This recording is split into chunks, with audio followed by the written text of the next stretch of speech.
والسلام علی عبادہ الذین اصطفیٰ اما بعد فاعوذ باللہ من الشیطان الرجیم بسم اللہ الرحمن الرحیم۔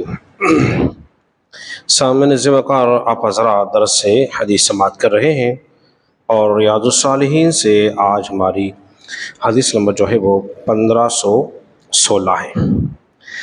حضرت ابو ہریرہ رضی اللہ عنہ سے روایت ہے، یہ حدیث مبارکہ بخاری اور مسلم دونوں کے اندر موجود ہے۔ حضرت ابو ہریرہ رضی اللہ عنہ سے روایت ہے کہ نبی کریم صلی اللہ علیہ وسلم نے ارشاد فرمایا، جو شخص اللہ اور آخرت پر ایمان رکھتا ہے اسے چاہیے کہ وہ اچھی بات کہے یا پھر خاموشی اختیار کرے۔ کیا ارشاد فرمایا؟ جو شخص اللہ پر اور آخرت پہ ایمان رکھتا ہے اسے چاہیے کہ وہ اپنی زبان پر اچھے کلمات رکھے، بھلائی والے ہوں، خیر والے ہوں، یا پھر چپ رہے، بس اس چپ میں ہی فائدہ ہے۔ حضرات محترم، اب ذرا اس حدیث میں ہم غور کریں، کیا واقعی اس احادیث مبارکہ پہ ہمارا عمل ہے یا نہیں ہے؟ کہیں ایسا تو نہیں ہے کہ ہم ذرا سی باتوں پر ایک دوسرے کے عیب بیان کر رہے ہوں، ایک دوسرے کی عزتیں اچھال رہے ہوں اور ایک دوسرے کو رسوا کر رہے ہوں، یا پھر ایک دوسرے کی غیبت کر رہے ہوں، یا کہیں کسی کو تکلیف دے رہے ہوں؟ اگر ایسا ہے تو پھر ہمیں چاہیے کہ ہم ان تمام خرافات سے سچی توبہ کر لیں، یا پھر ہم چپ رہیں، کیونکہ جو چپ رہتا ہے وہ بہت ساری آفتوں سے، مصیبتوں سے بچ جاتا ہے یا بچا رہتا ہے۔ حکایت میں آتا ہے کہ ایک بادشاہ تھا۔ اب چپ کے فوائد دیکھیے۔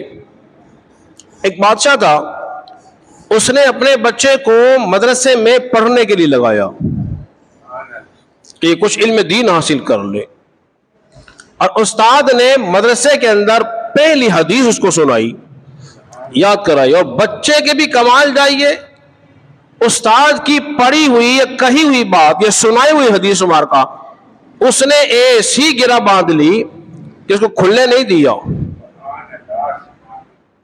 وہ حدیث کیا تھی؟ سمعۃ نجات، جو چپ رہا اس نے نجات پائی۔ جب وہ بچہ پڑھ کر آیا نا تو پہلے بہت بولتا تھا، کھیل کود کرتا تھا، اب دیکھا کہ چپ رہتا ہے۔ بادشاہ کو بڑا تعجب ہوا، نہ جانے کیا ہو گیا ہے، میرا بیٹا کچھ بولتا ہی نہیں، ایک دم سنجیدہ ہو گیا۔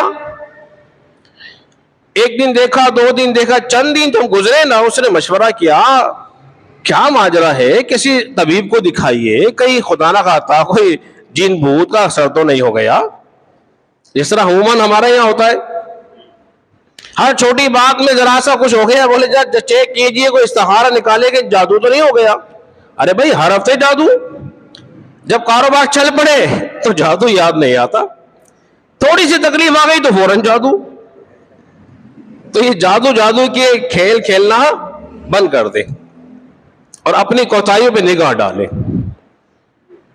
رزق کی کمی جو ہے اکثر بیشتر انسان کی اپنی کوتاہیوں کی وجہ سے ہوتی ہے، یا اللہ کی طرف سے آزمائش ہوتی ہے۔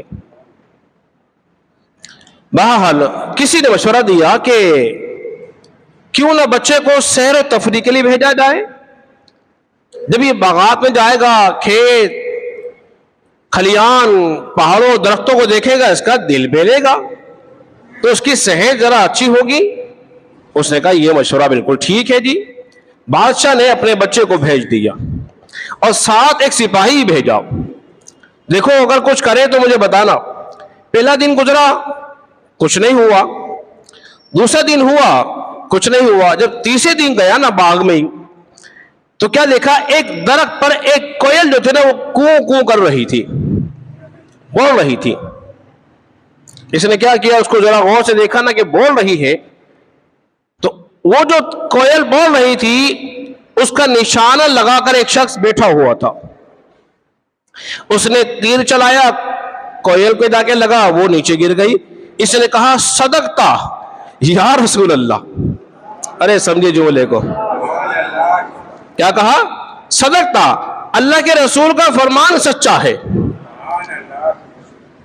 اس نے کہا اب جب گھر آئے اس نے کہا اس نے کہا کہ اس نے یہ کہا, بولے اچھا لگاؤ اس کو بھی ذرا الٹا لٹکاؤ اور ایک آدھ درہ اس کی بھی لگاؤ.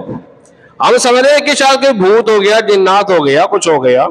اس نے پھر کہا صدقتا یا رسول اللہ, کہ اللہ کے رسول کا فرمان سچا ہے کہ جو چپ رہتا ہے نجات پا جاتا ہے.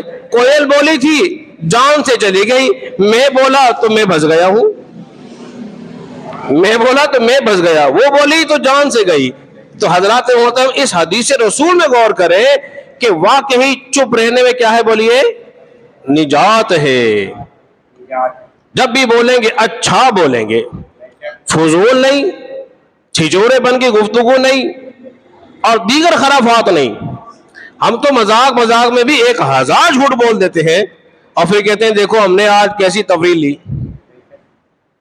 اس کی کیسی واٹ لگائی, اس کو ہم نے یوں کر دیا. تو بہرحال یہ کسی مسلمان کو تکلیف دینے کے لیے باتیں مناسب بولیے نہیں ہے. اللہ رب العزت کے بارگاہ میں دعا کریں خالق کائنات ہم سب کو سمجھنے اور عمل پیرا ہونے کی توفیق عطا فرمائے.